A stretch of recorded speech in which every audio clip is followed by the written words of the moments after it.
Жаздын келишине саналуу гана убакыт калды. Демек, мастер-класс рубрикасында бүгүн конокто стилист Гүлзат Орунова бизге жазга карата образдардын бир нече түрүн көрсөтүп берет. Саламатсызбы? Саламатчылык. Маанайыңыз кандай, жакшыбы? Жакшы, рахмат. Бүгүн эмнени көрсөтүп бересиз? Кандай образдарды алып келдиңиз, ошол тууралуу? Мен бүгүн жаз жакында жаз болгондуктан жазкы образдарды чогулттум. Бизде билесиңер да, кыш кеткенден кийин адам баласында көбүнчө аял зат мындай ачык түстө кийим кийгиси келет да. Ошондуктан бүгүн бир шим, бир юбка менен 6 образ чогултабыз. Башкача айтканда, бизде кышында жана жазында шырылган кийимдер мода болот. Ал мындай кыска курткалар шырылган. Жана боз түстөгү, быйыл билесиңер да 2021-де сары жана боз түс бул 21-дин тренд түстөрүнүн бири. Бул ошол эле боз түстүн, бирок узуну да, экөө тең шырылган болот. Бирок ошол кийимдерди кантип кийсе болот? Бул кийимдердин ичине эмне кийебиз? Мисалы, классика шымы. Ошол эле классика шымдын үстүнө сары түстөгү трикотаж кофтаны кийип, ошол көк түстөгү куртканы кийип алса, бул образ менен апасы коляска менен дагы көчөгө чыкса болот, прогулкага. Же болбосо ошонун алдын эле башка өтүк, жазкы өтүктөрдөн кийип, прогулкага, көчөгө, магазинге чыкса болот. Ошол эле кийимдин үстүнө. Демек, бул ыңгайлуу образдардын бири экен. Күнүмдүк ыңгайлуу образдардын бири. Ошол эле образды ичин кофтасын алмаштырабыз башка түскө. Анткени бул түс жактан бул шым, бул кофта менен да кийип берет. Өзүңүздөр көрсөңүздөр. Анан ушул эле образдын үстүнө кайра эле бул куртканы кийебиз. Ошондо түс жактан мындай образ болуп калат да. Жакшы. Бул дагы жазгыга ачык, анан күнүмдүк образдардын бири. Ошол эле образды да бир толуктап кетсек. Азыр бир суроо берип алайын. Карасаңыз, мен байкашымча, мындай ачык түстөгү кийимдер экен да, анан адамдын маанайына таасир этеби кийимдин түсү? Албетте. Мисалы, өзүңүздөр билесиздер, бир жаз келгенде бир түс аябай жагат, бир түс сизге жакпай калат. Же болбосо ошол эле түс жай мезгилинде сизге жакпай калышы мүмкүн. Кыш келгенде кайра башка түс жагып калат. Демек, бул адам баласынын өзүнүн ичиндеги орусча айтканда переживание деп коет, ойлору, маанайы ошого жараша адам баласы ментальный уровеньде бир түстү тандап, бир түстү жактырбай, ушундай моменттер болот да. Демек, сиз ачык түстөгү кийимдерди кийүүгө сунуштайсыз? Ооба, бул менин жазкы гардеробум, өзүм даярдаган. Ушул түстөргө мени тартып атат, ошондуктан ушул түстөрдү сиздерге даярдап алып келдим да. Жакшы. Кийинки образга өтө берели. Кийинки образ ошол эле шым, дагы ошол эле шым менен дагы бир образ. Үстүнө эле, ушул шымдын үстүнө эле апельсин түсүндөгү оранж. Бул образдарды илип кое бербелиби? Ооба, булар мынтип илип койсо. Мен азыр дагы бир образ көрсөтөйүн. Азыр. Ошол эле шымдын үстүнө, мына көрсөңүздөр, түс жактан кандай болот? Дагы бир образ. Кофта, ошол эле кофтанын үстүнө бул куртканы да кийсе болот. Мынакей түс жактан, көк менен оранжевый. Же болбосо ошол эле түстүн үстүнө узунурагын кийсе болот. Анда түс жактан мындай образ болуп калат да. Башкача айтканда, бул боз түс жана коричневый, бежевый, бул нейтрал болот. Акцент катары ичинде кофта кетет да. Жакшы. Өзүбүздүн каалообузга жараша куртканын узундугун тандап алсак болот экен. Анан 2021-жылы кандай жаңылануу болду мода жаатында?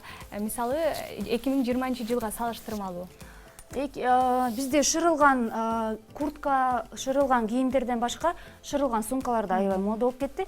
Алардын формасы шоппер деп коет, башкача айтканда чоң, ичине көп нерсени салып алса болот. Бул балдары бар аял затына дагы аябай жакшы, анткени ичи чоң, көлөмү чоң, анан кийин ошол эле сумканын рюкзактары дагы бар. Башкача айтканда, рюкзак тагынып алсаңыз, эки колуңуз бош болуп, баланы колясканы сүйрөгөнгө дагы колдоруңуз бош болот да.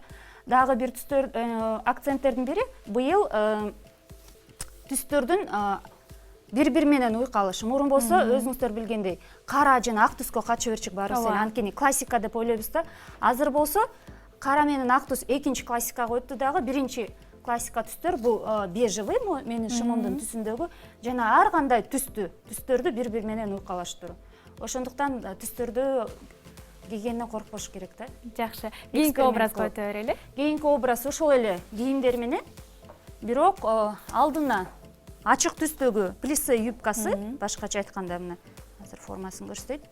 Бул плисе юбкасы мен ойлойм бардык эле аял затынын гардеробунда бар болуш керек. Ар кандай түстө. Ушул эле плисе юбкасы менен кайра эле ушул үстүнө кийген кофталарды кийсе, бул башкача образ болуп калат да. Жакшы. Бирок акцент катары менин гардеробумда ар кандай түстөгү мына мен сары түстөгү же болбосо көк түстөгү носкилерди кийип, жана мындай шарфтарды белине коюп, анан ар кандай ремендерди белине байлап, ушинтип мындай кызыктуураак, образды кызыктуураак кылып кийсек болот да. Ушул эле юбка менен буга чейинки көрсөткөн эки трикотаж кофтам дагы кетерет түз жактан мына. Бир образ. Бул кофта менен экинчи образ. Жана ушул эле юбка менен үчүнчү образ. Түз жактан дагы жакшы уйкалашат да. Жакшы.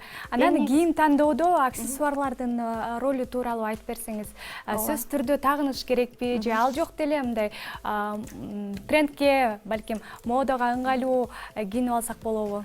Аксессуарлар гардеробтун 30-40% аксессуар түссө жакшы деп айтмакчымын. Анткени мисалы биз үстүңкү кийимди кечке ала бербейбиз да, бирок ошол кийимди ар бир көчөгө чыккан сайын ар кандай көрүнүш үчүн, мисалы могу куртканы эле эгерде мен башкача көрүнсүн десем, бул шарфты мынтип байлап, анан ремень байлабасам, бул уже башкача көрүнүп калат да. Ошондуктан шарф, ремень, ар кандай формадагы, ар кандай түстөгү сумкалар, ошондой аксессуарлар биздин гардеробто көп болсо, биз ошончо кийимге акча көп кетирбей, ошо аксессуардын жардамы менен биз күндө ар кандай көрүнөбүз. Сиз айтып берип атсаңыз, мен да аябай кызыгып калдым. Анан мындай суроо, алгач эмнеден баштагансыз, эмнеден улам ушул тармакка келип калгансыз? Мен биринчи образованием бул дизайнер одежды. Башкача айтканда КырСУ университетин бүткөм кийим боюнча. Анан бул ошо конкурстарга катышып, коллекция кылып конкурстарга катышып, ошо коллекцияларда көрсөм дизайнер менен стилисттин экөөнүн функциясы эки башка экен. Анткени дизайнердин биринчи максаты бул придумать что-то новое. Башкача айтканда бир жаңы нерсе табуу. Коллекция кылып атканда биз албетте первоисточник табып, ошо первоисточник аркылуу жаңы нерсе ойлоп тапканга аракет кылчук.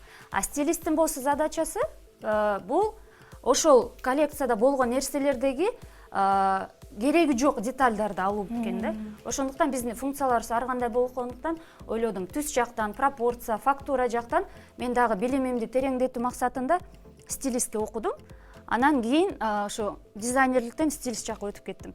Бирок эки жакты тең алып кеткенге пландарым бар, буюрса дагы коллекцияда кылып, анан стилист болуп да иштей беребиз. Жакшы.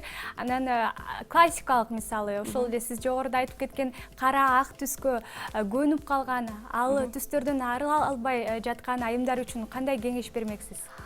Аларды албетте бизде шопингке барадан алдында разбор гардероба деп коет.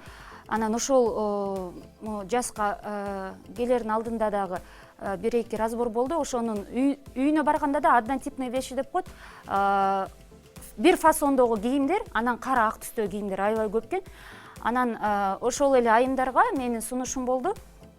Сиз менен шопинг кылайлы, бирок сиз мага ишенсеңиз, адис катары кара ак түстөн отказ берип, башкача айтканда, мен сизге түстүү кийимдерди алып берейин десе макул болду.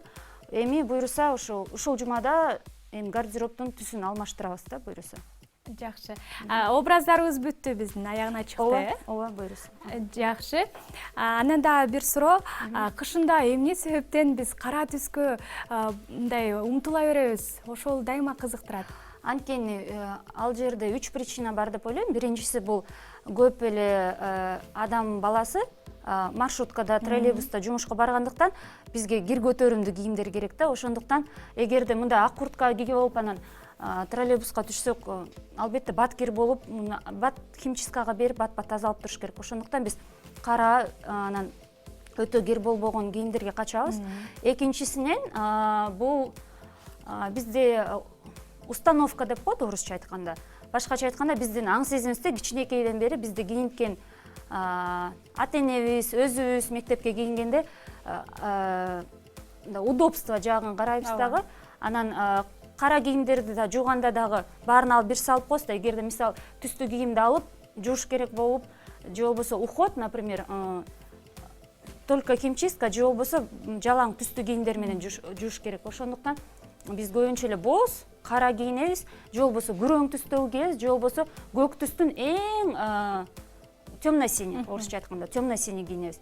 Анан ойлошот да, мен эгерде мындай апельсин түсүндөгү кийим алып алсам, муну эмне менен кийем? Анан бирөө кызыл болуп калат, бирөө сары болуп калат, аларды кантип уйкалаштырам деп цвет жактан коркушат дагы. Анан кийин кайра эле кара классикада кара эле алып берейин деп, анан кайра эле кийим кара алып беришет да көбүнчөсү. Анан кардарлар менен иштешүүдө кандайдыр бир келишпестиктер болгон учурлар болобу? Албетте болот. Анткени алардын дагы башында айтып кеткендей эле установкалар бар ар кандай. Анан мурунку жумада бир эженин үйүндө болуп калдым. Жалаң бир фасондогу юбкалар, анан бир фасондогу жалаң шумдар экен да. Анан айттым, башка фасондогу юбка алайлы десем, макул деди, бирок магазинге барып кийип көрсөк, кайра эле өзүнүн юбкаларын эле көрсөтөт да, муну эле алып береличи, муну эле алып береличи деп. Анан ошондуктан биринчи бул биз адам менен, аял заты менен как психолог катары иштейбиз. Анткени ал менен сүйлөшүп, установкаларын алмаштырып, анан аны макул кылыш үчүн өтө психологический жактан ар кандай сөздөр, маектеши көп болот дагы. Анан кийин көп нерсеге макул болуп баштайт да. Башында албетте алар жок, мындай эле алып берели, мындай эле алып берели деп өзүнүн гардеробунда болгон нерселерди кайра магазинге барганда эле ошолорду көрсөтө беришет.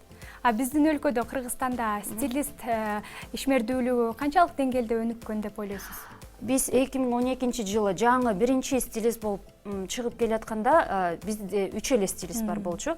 Азыр жылдан жылга саны көбөйүп келатат. Быйыл ушу жаз мезгилинен карантин убагында аябай саны резко чоңоюп кетти. Анткени ойлойм да, карантинде үйдө отурушуп, көбүнчөсү эле онлайн обучение алышып, онлайн курстарды өтүп, анан ошону практика түрүндө ашу карантинден кийин практикалап башташты. Бирок бул бир четинен жакшы, анткени биздин мамлекетте, биздин өлкөдө, Бишкекте эле 1 миллиондон ашык калк жашайт. Анан 10-20 стилисттин саны Бишкекке, башка областарга аз, өтө аз. Ошондуктан биздин саныбыз көбөйсө, бизге стилист катары биздин коллегалардын саны көбөйгөнү бизге жакшы да. Жакшы. Ушул тармакка жаңыдан аралашып келе жаткандарга сиздин кеңешиңиз? Эң негизгиси бул стилист окуп бүткөндөн кийин эле адам баласынын көбүнчөсү сразу иштеп баштап кете албайт. Анткени стилист болуп адам баласы менен иштегенден кийин бул ар кандай интеллектуально, духовный жактан дагы образование, башкача айтканда, ал жактан дагы даяр болуш керек. Анткени ар кандай адамдар менен кездешип, ар кандай адамдар менен иштешебиз. Ошондуктан бир эле стилисттин окуусу керек эмес. Эгерде сиз стилист болуп адам баласы менен контакт болуп иштейм десеңиздер, анда духовный жактан дагы, моральный жактан, психологический жактан дагы билим алуу керек да. Ошондо стилист болуп иштөө бул сизге мындай как успешный профессия катары жакшы болот. Рахмат, сиздин келип бергениңизге терең ыраазычылык. Чындап эле абдан пайдалуу маалыматтарды бердиңиз. Урматтуу телекөрүүчүлөр, чындап эле илгертен мода темасы элдин көңүлүнүн жоосун алып келет. Андыктан кезектеги мастер классыбыз сиздерге пайдалуу болду деген үмүттөбүз. Андыктан биздин эфирибиз улана берет.